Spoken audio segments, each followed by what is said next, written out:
omiyo ok wayie mondo gimiluongo ni pur moro amora to ok wan kende. Chik mar Kenya ok oyie ni gimiluongo ni pur time i thidhia.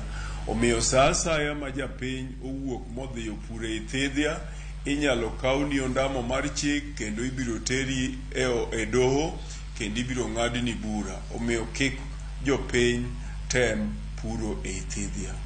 Dr. Joash Aloo kaka jatend migao mar pi kod alwora e kaunti ma Homa Bay, chutho kata mana udi mantiere thidhia kata mana kopogre gi kaunti ma Homa Bay, wajaneno kata mana counties mamoko, wantiere Kisumu, Siaya, obed kata mana kaunti ma Migori, nitiere kata mana kapok ng'ato gedo samoro ojachiwne oboke, to oboke ma kamagi chiwo kod sirikand kaunti mar mondo migi ged kanyo. Sano koro inyalo seyo japiny koso iseyo jal manochiwo oboke?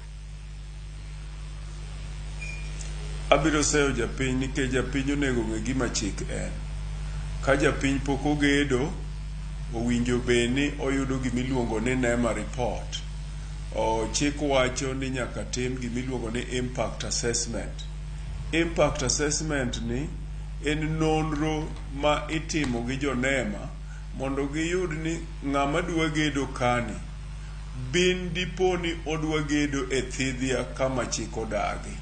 Ibiro yudo ni kinde mathoth jomogede e thidhia kiluwo gi mos mondo gimi NEMA certificate mopuodhogi ni koro ginyalo gede thidhia to gionge go nikech ging'ado yo makare, ok otimnegi approvals. Omiyo ng'ama dwa gedo wawacho ni achiel nyaka ikal e sirikal mar gwenge miluongo ni county government mondo gigi mag gedo gigoro giduto bed approved. Tachiel kuom gik minono kapok mano timore en ni idwaro ni to jo NEMA